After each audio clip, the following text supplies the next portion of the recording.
Mbah, iki aku arep tekon. Takon apa, Mas? Wong omah ra nyapo-nyapo kok sampean tembok. Maksude kuwi lho apa, Mbah? Ngene, Mas ya.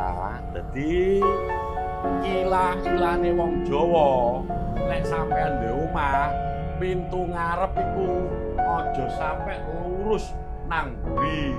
Jarene lek pintu ngarep lurus ngantek nang mburi, iku rezekine sampean iku bablas.